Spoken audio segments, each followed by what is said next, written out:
Okay, so let's move from leg to leg.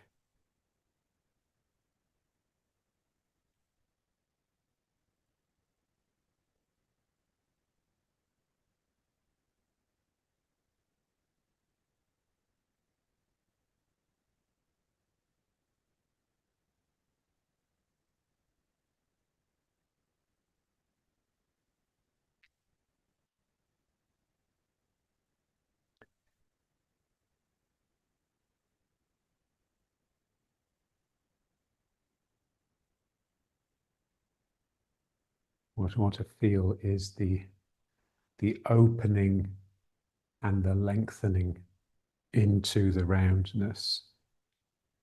So it's something extends into this round shape. It's not simply a contraction into a roundness. I'm growing into it.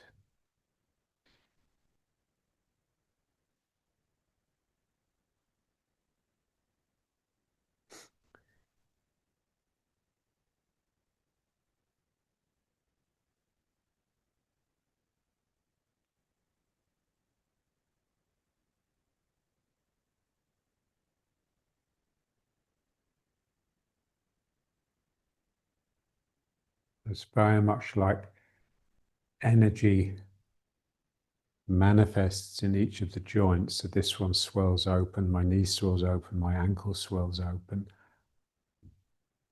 And that is like the ripple that starts the foot beginning to pull back this way. Because if the leg wasn't rounding, then as it extends, it would actually be pushing me more in this direction. I want it to really just open and pull me back. And the place we feel it most is in the hip, because we're not used to that being open. The hip is notoriously blocked and tight, as we know from stretching exercises.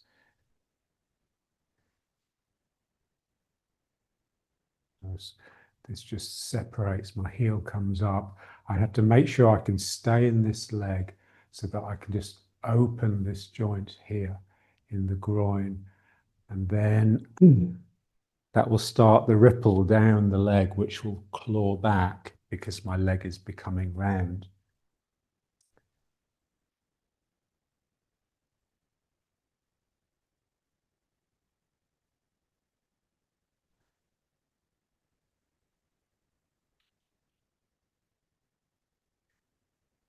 So it's the hip joint, the groin, and also the sacroiliac, where the hip joins onto the sacrum. So they have to sort of separate, almost like my hip is coming away from my spine, my femur is coming away from my hip, and so on. So the joints are opening, almost like the bones are separating. But of course they're not, because they're held by ligaments. So what that means is the ligament gets stretched.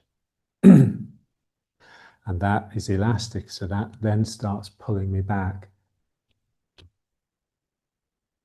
So by opening and extending, I receive a return from the elasticity of the ligaments.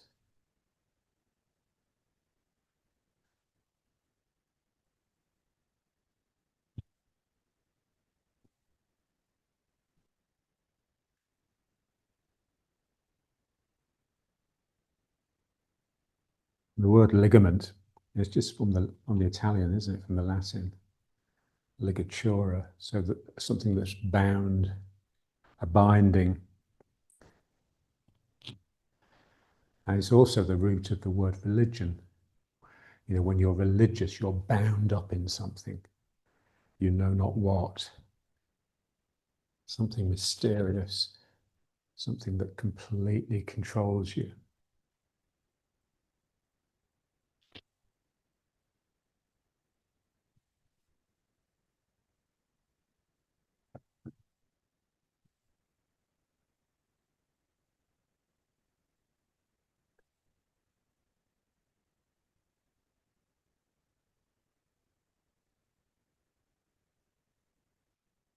Let's settle into riding horse. So riding horse should feel swollen, and my legs are swollen out of my hips. My arms are swollen out of my back. Now let's turn it.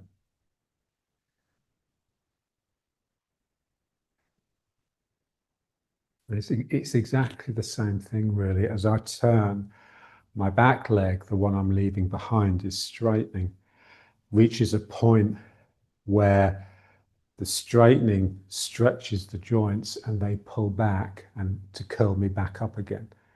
Then that returns me. To feel the nature of the return. So when I extend the leg, I don't want to simply tighten the muscles in order to push myself. I have to let go of it so it can extend with energy. And then the ligaments will kick in. Then it will pull me back. Otherwise, I have to make a decision to pull back. And then it's coming from the wrong place. It's coming from my will, my hardness, rather than my spirit, my softness. Oy, and it pulls back. Something goes round and it pulls back.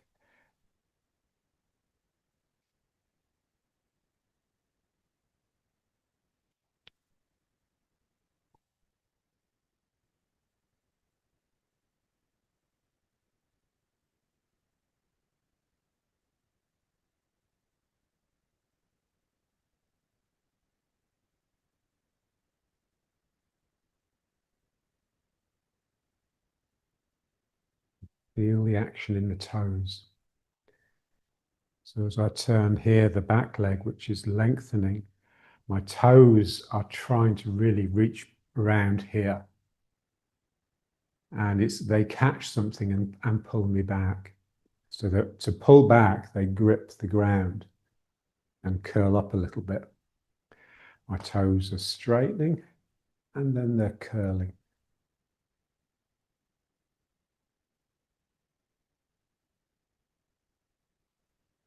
The spirit will tend to manifest first, really, in the little places, the places which you don't normally think about. Your spirit, because it's so disrespected by the ego, really. So it will have to find places where the ego is not interested in to hide and find refuge. And they're in the vestiges. So little toes, little fingers, the tail, things we don't normally use in our normal life. The thymus, the heart now even.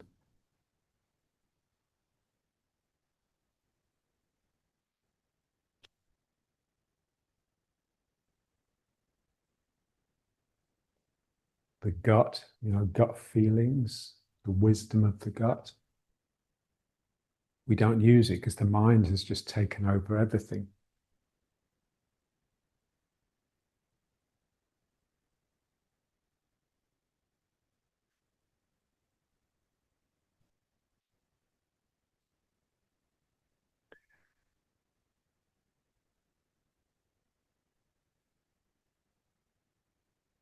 And now just settling into riding horse a sec. Again, I want to feel myself growing into the roundness. Yeah, so when I've got my legs straight, they're a certain length, and when I bend them and round them with my spirit, with my interest, then they grow, they get longer, even though they feel like they're getting shorter because I'm getting closer to the ground, but they're really swelling out. And then just turning to the corner and now bouncing the trampoline, sinking into the leg and bouncing back. So we have to really be able to separate the legs from each other. So when I'm sinking into this leg, it is this leg I'm sinking into. And then it will throw me back. And now here, this is a bit more difficult to make sure it's this leg that throws me back.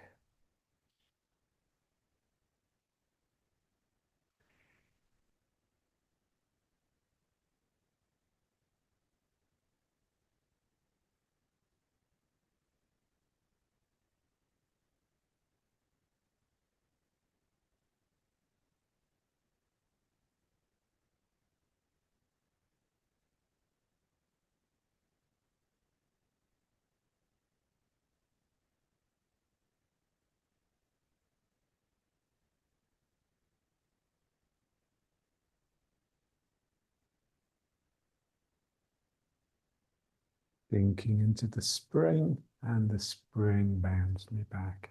Sinking into the spring, and I get bounced back.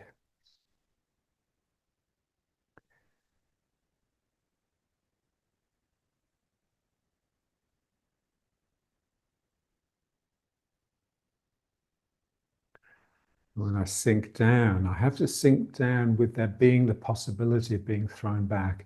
My mind is just heavy and I think, okay, I'm sinking. I'll just fall like a lead weight and nothing will push me back.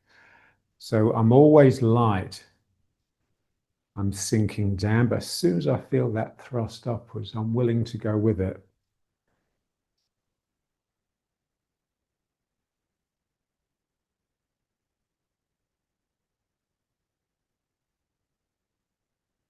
And then the other side, just turning to the other corner. And again, sinking into the leg, and it throws me out.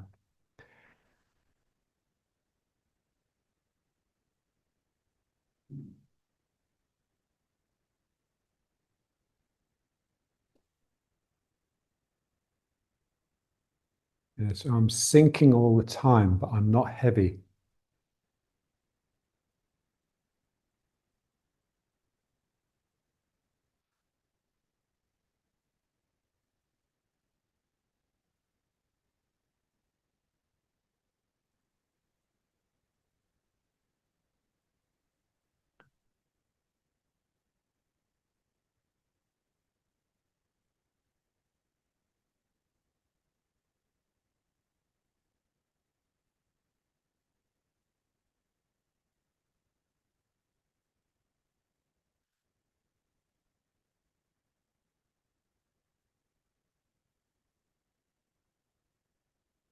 And now turning to the other corner again. Now pulling with the leg. Yeah, this is more difficult. It's more difficult to get it right because I have to straighten the leg, but really let go of all the joints. So I'm not just straightening the leg by tightening the muscles, especially this one here at the front, because that will pull the joints together. I want to let the joints separate so that the ligaments can kick in and pull me back. So I let go into this straightness and then it will naturally pull back.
Yeah, this is more difficult to get right, to really get it coming from the spirit. But this is the one that we use all the time in our daily life. We're normally moving towards things that we've seen.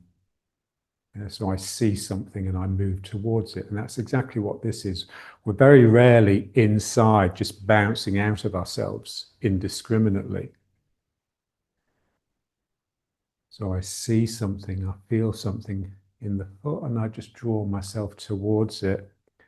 Now, we're normally achieving this action with our greedy mind, our ego. So there's no energy in that, really. There's just desire.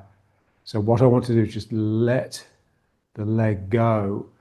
And so that foot becomes really alive, not simply as a thing that I want to claim, but like it's alive in itself. And it's that that draws me towards it. So it is like a call from outside rather than a desire from inside that's drawing you towards the foot or the object. And then turning to the other corner, and the same thing. I just straighten the leg, but knowing that I'm going to pull back. But I want the pull back to happen almost of itself because of the natural return, springiness of the ligament. I release and it pulls back. I release and it pulls back.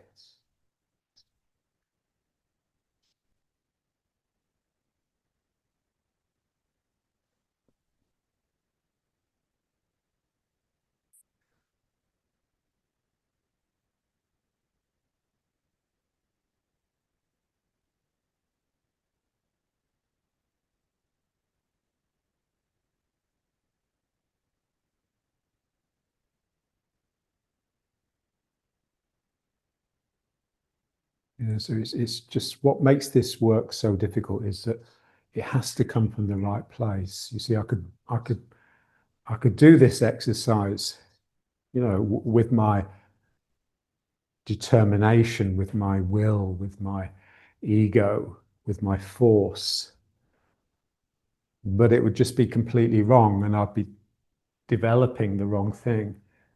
I have to really try and get it to come from the lightness. And that's really difficult because it tenderizes you, makes you vulnerable. In that moment of just opening up to spirit, you're intensely vulnerable. And if you're lucky, then spirit will save your life. If you're not lucky, then it won't. But it's like, in a way, this internal work it's like learning how to create your own luck, how to relax into spirit so spirit can do its work without me interfering and making it become something completely wrong. I'm sinking, something releases, so the sacroiliac releases, the hip releases, the knee releases, the ankle, the joints in the toes. But then I know it will pull back. It has to pull back. Unless those ligaments actually tear.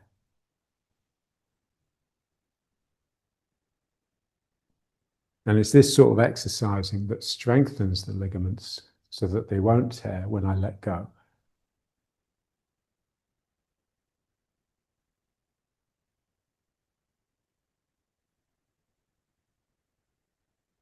And now let's bring it back.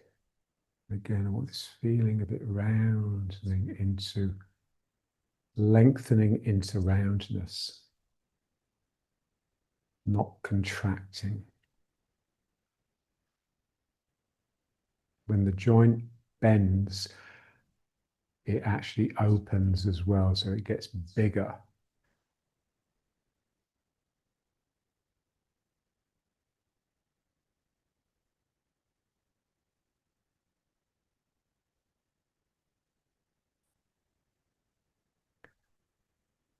And I mean, that's when you're meditating, you're sort of sitting there and you've got this lovely round shape in the arms. You just sort of place the mind in the joints and just feel them swelling with mind.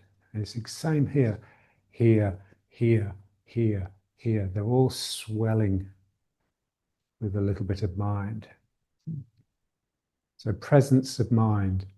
You need to be able to place the mind somewhere and keep it there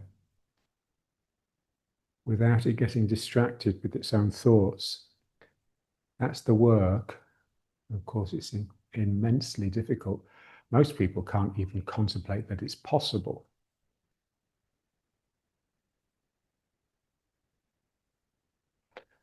Now let's just try a little bit of this one. So remember, bending the joints. My knee bends, but my hip bends as well.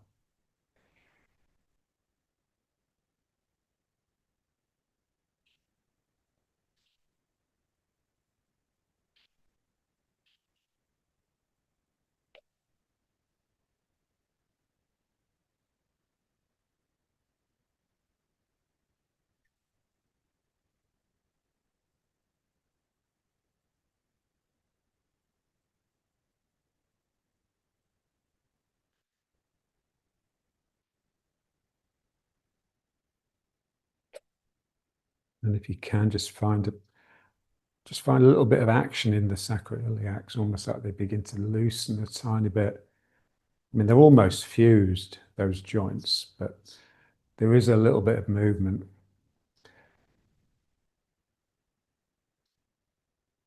So my hips have a little bit of independence from the sacrum.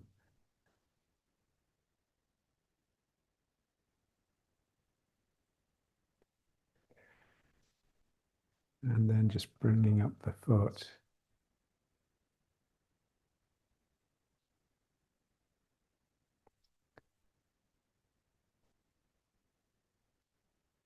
And I want to feel the joints, particularly the sacroiliac and the groin hip, where the thigh bone comes into the hip bone.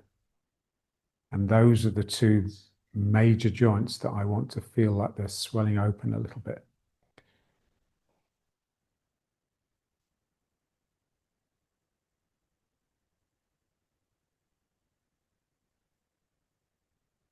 So the pressure of my weight should actually spring them open a little bit.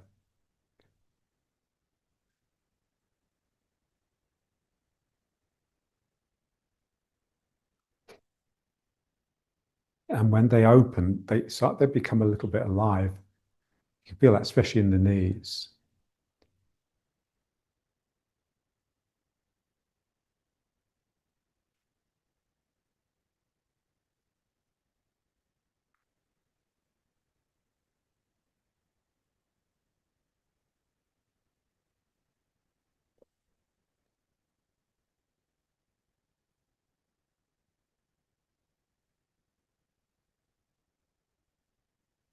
You'll see Miriam. It's amazing to think that she's 3 years younger than my grandmother was.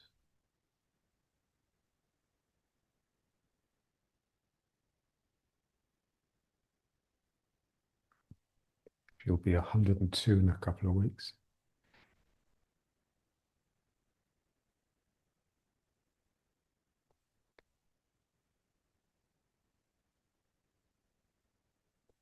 Feel the movement. Ooh, everything's alive. They're living. Everything is living. We want to feel that. Everything is active. You know, in Christianity, they talk about the living God. John used to talk about the living teaching. So if the thing is living and you devote yourself to it, it will bring you alive and it will make you change and develop. So this is the idea of a living religion. So, you know, you mature. How you conceive God changes as you deepen as a person.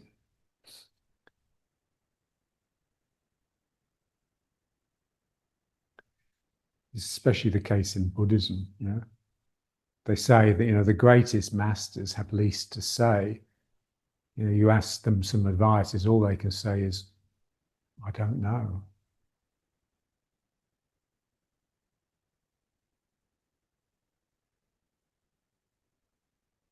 It's like Dr. Chino, when John asked him what he asked him how he can learn. He got so depressed, John, working with Dr. Chi in Vancouver. No, in before he moved to Vancouver, in Taipei. He just realized that given his natural stupidity and the slowness of his progress, he was never ever going to reach anything like Dr. Chi's level. So in desperation, once he just said to Dr. Chi, "How do I learn?" And Dr. Chi just sort of considered for a moment and then just said, "Somehow." That's all you can say. The only thing the teacher can really say is that the story of Sun Lu Tang, and this great Bagua Xing Yi Tai Chi master, and a lovely guy to boot by all accounts. And he was dying, he was on his deathbed. So he decided to call all the students to him to give them the last teaching. And so they all arrived. It's very solemn. And he just took up a brush, the calligraphy brush, and he just wrote a character on his hand. He just opened his hand and it just said, "Practice." And then he expired. So that's all you can say really as a teacher. If you practice, you'll discover things. If you don't, you won't. And John always used to say that if you receive good teaching and you don't practice it, there's a price to pay.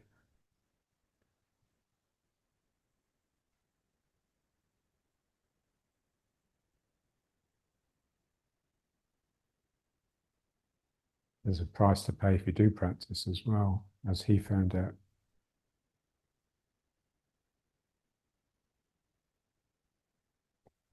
So all these joints are, as I sink it in them, they swell and they become springy because it's like a closed space that is almost like fluid is getting pumped in, like a hydraulic fluid is getting pumped into all the joints, and it just makes them springy and resilient.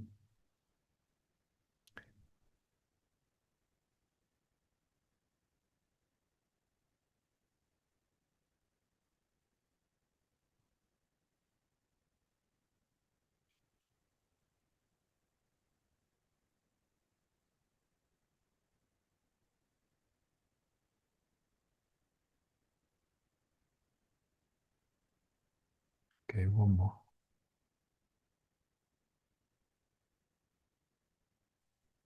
And then, of course, there's another joint, which is your connection with the ground. So there's always that sense that between your foot and the ground you're standing on, there's a little bit of really lively space. So it's important to pull the instep up so that at least part of your foot is not flat. You're not flat-footed. And I need this ability to just sink down, like I'm really listening to the ground. Imagine I have to get lower to get my ear, and my foot is my ear, if you like. And it's drawing information up into my belly all the time. Okay, so again, it swells out into a largeness. My circles are large. This is the thing with Tai Chi. Circles are as big as possible, as slow as possible, and as large as possible.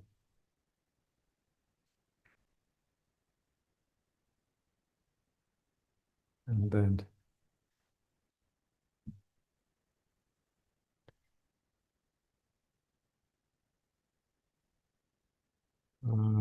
sort of pacing. Yeah. Ooh, ooh.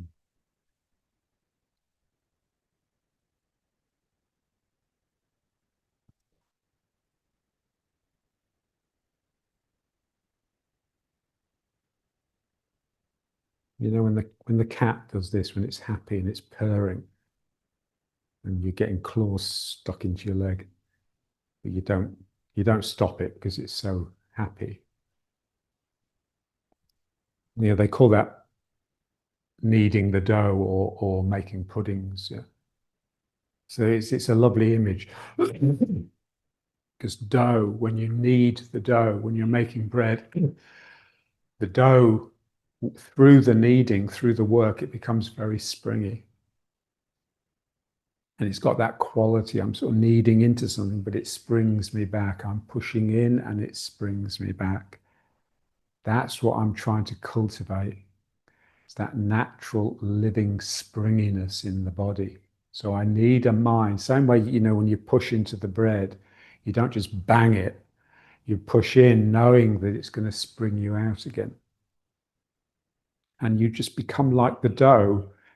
I used to love making bread because you're working it, and you can feel that quality that the dough has, the physicality of it creeping up into your body. You're learning from the dough.